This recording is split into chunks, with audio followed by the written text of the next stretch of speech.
So it is Thanksgiving Day and I am in charge of dessert for my family. Now, if you are not a huge pumpkin or a big pumpkin spice fan, then I definitely have the answer for the most delicious dessert that does not involve pumpkin, but it definitely includes all of the fall flavors. So today we are making a sweet potato sour cream pound cake with a maple praline sauce. This was a recipe that I learned about a few years ago. My mom and I took a trip to South Carolina to learn how to dye with natural indigo. And weird of all things, the people actually fed us lunch while we were there. And this was included in the menu. And the hostess was gracious enough to give us the recipe. And so I have been making this for a few years and it is always a hit. I love that, especially if you are not a huge pumpkin fan, and I like pumpkin, but I find that a lot of times it gets lost in recipes and you really don't notice the flavor as much as you would in like a pumpkin pie. Sweet potatoes are really easy to work with. They give you that beautiful orange color. They also have, tons of health benefits, but in a dessert, I don't really care about that because there's butter and sugar and that's the good stuff. But you do get that good kind of savory flavor that you would want from something that might have pumpkin in it. So the first thing I did was I roasted some of the sweet potatoes that we grew this summer. And all I did was just washed them, peeled them, chopped them, put them in a glass baking dish with some foil on top and just baked them until they were soft. And so now what I'm going to do is mash them up. And the easiest way that I have found to do this is to just put them in your mixer with the paddle attachment and let it do its thing for a few minutes. It will not, it mashes them better than you could do by hand. So once your sweet potatoes mash, you're going to measure out about 1.5 cups of your sweet potato mixture and just kind of set that to the side. What I need to start doing now is getting all mixed up my butter, my sugar, my vanilla, and my eggs. And this is a pound cake. This is good. We're not going for healthy in any form or fashion. So this takes 1.5 cups of butter.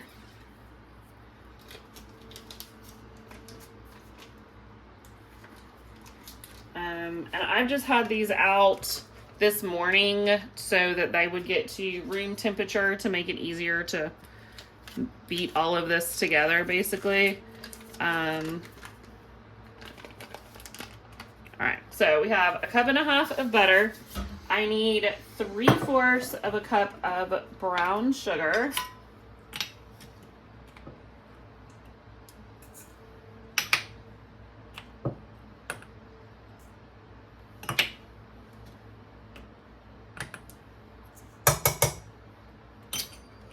I need a whole cup of white sugar.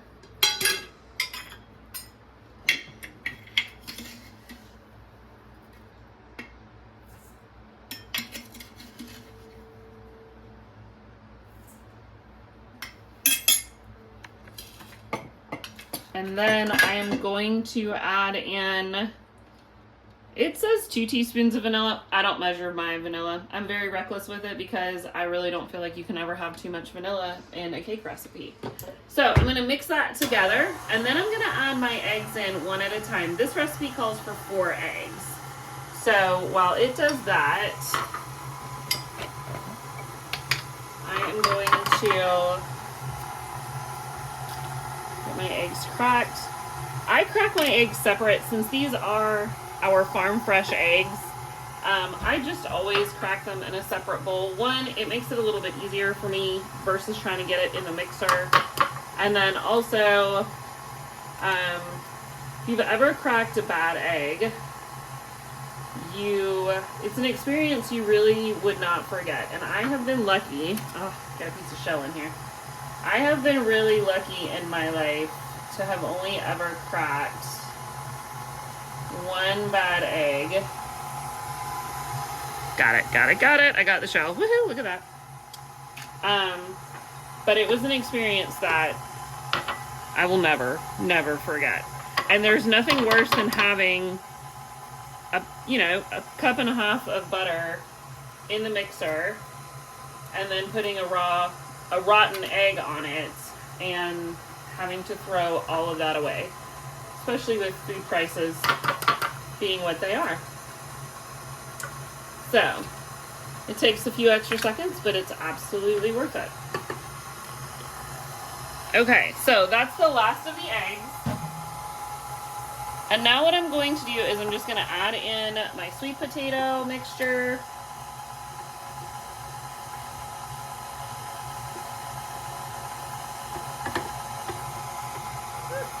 Trying not to drop it on the counter because I am a messy cook.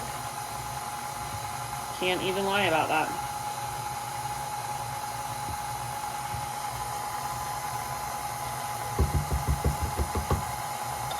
All right, so all I'm gonna do is I'm going to scrape down the sides of the bowl because I do see some butter on the sides, and then we will start working on our dry ingredients. Okay, so now it's time to mix together all of our dry ingredients. And I usually throw caution to the wind whenever I'm doing this. A lot of times I will just add the dry ingredients in straight and I won't pre-mix them. But I will say I do notice a difference when you pre-mix them. So I need, for this, I am doing 3 cups of just all-purpose flour.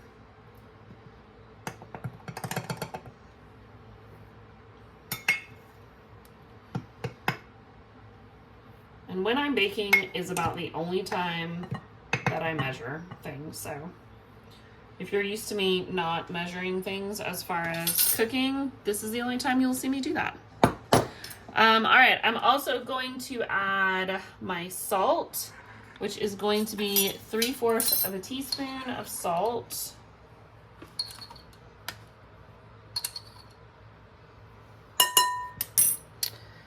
Also adding my baking powder, which is 2 teaspoons.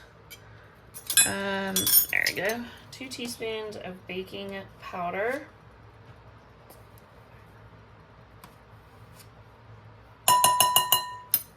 I need 1 teaspoon of baking soda.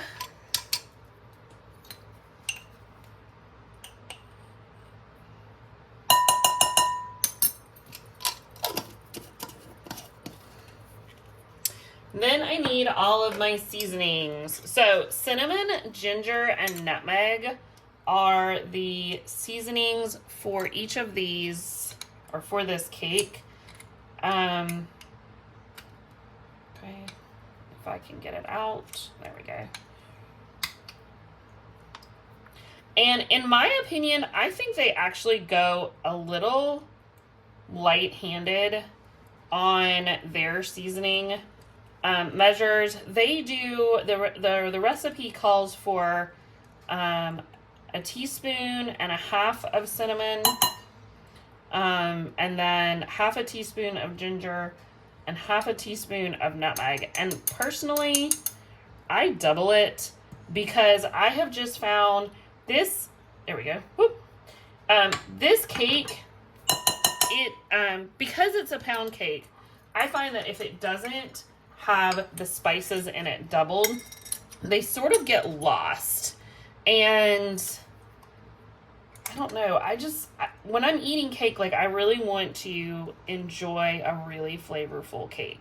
So I'm going to end up doing 3 teaspoons of cinnamon, a whole teaspoon of ginger, and then a half a teaspoon of nutmeg is what I end up my measurements being. If you have someone that is like really sensitive to spices, then you might want to keep it at the original. But I don't know, like I said, when I'm having a spice cake, I really kind of want to taste it. Okay, so I have all of this mixed together.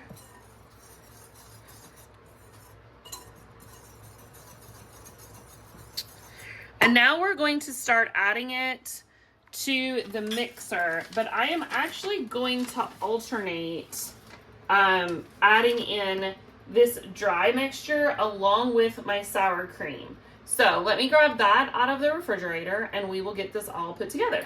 So I have my sour cream out, and the recipe recommends that you alternate adding in some sour cream with your dry ingredients. So what I'm going to do is, since it is a 1.5 cups of sour cream, I'm just going to do this in 1/2 cup increments, and then I'll just do 1/3 of the dry mixture at a time until I get everything mixed in and all incorporated together.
Okay, so this is done mixing with the mixer. I'm just gonna kind of scrape down the sides and make sure that I'm bringing everything up from the bottom. Just making sure to get all the sour cream, all the sweet potato, everything. And then I'm going to put it into a well-greased bundt pan. I don't know, I like it best as a bundt cake. I'm sure you could do this as a sheet cake. I have honestly never tried it that way. I've just always, it said a bundt cake, and so I've just stuck with it. But I'm pretty certain you could do this as a not bundt cake. So let's see if I can get all this in here and not get it down in the middle hole there, which is usually what happens when I try to put stuff in there. That was close.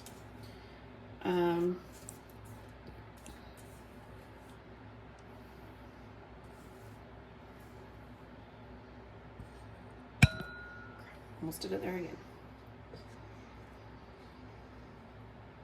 They really should make these pans, well, there's not a hole here in the middle. They really should make them with, I don't know, a cover or something for people like me that can't get their life together.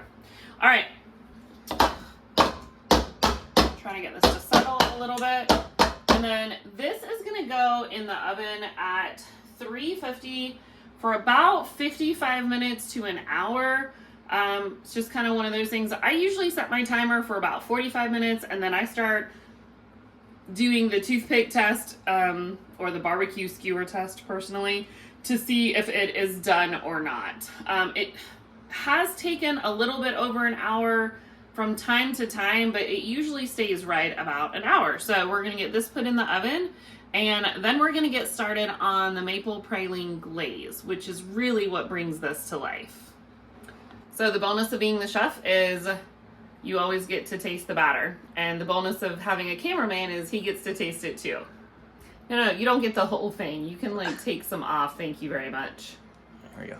Let's see. That's good. That is delicious. So the topping for this cake is a maple pecan praline sauce. And it is as delicious as it sounds. So to start, you are going to melt a stick of butter.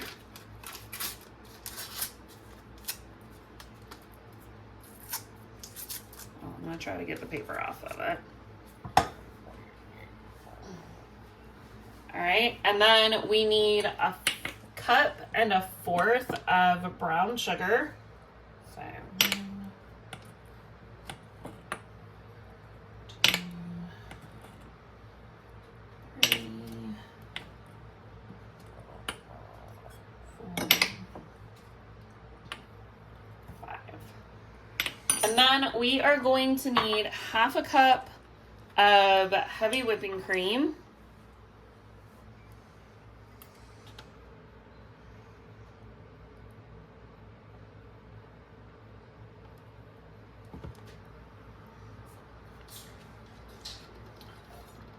And then a fourth of a cup of maple syrup.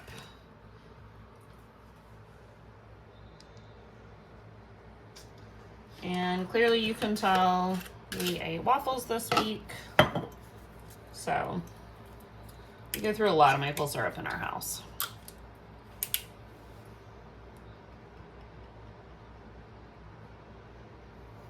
Okay, fourth of a cup of maple syrup.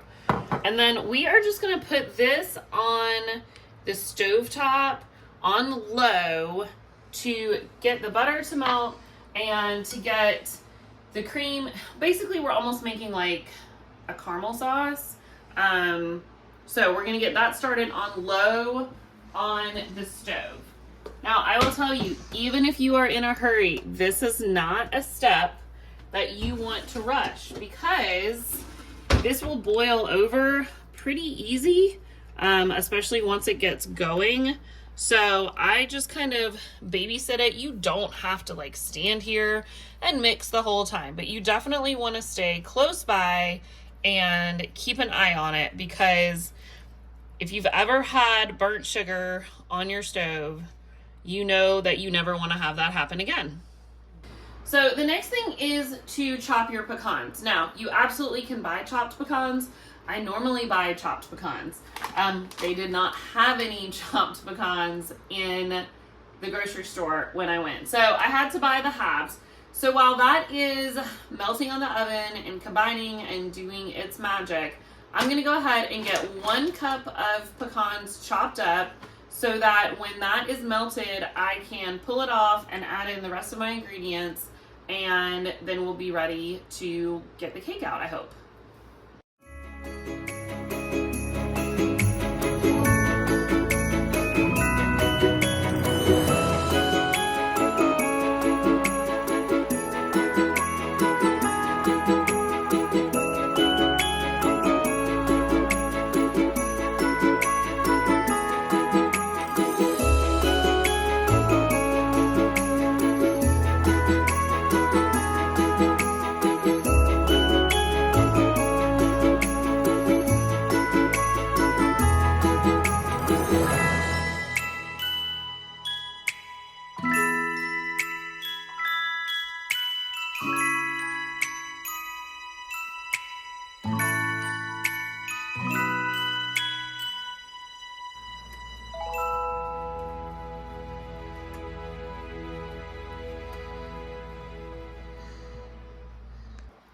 So this has been on the stove. You can see it's getting nice and bubbly. So it is ready for me to go ahead. I'm going to turn the heat off. I'm going to pull it off of the stove and add in the rest of the ingredients. So again, I think they call for a teaspoon of vanilla. Just gonna eyeball it because vanilla is the best. Also, they call for a 1/4 of a teaspoon of salt. And then you're also gonna add in your cup of chopped pecans. And you're gonna let this just sit on the stove to cool, because it is going to thicken as it cools so that you can pour it over your cake when it comes out of the oven.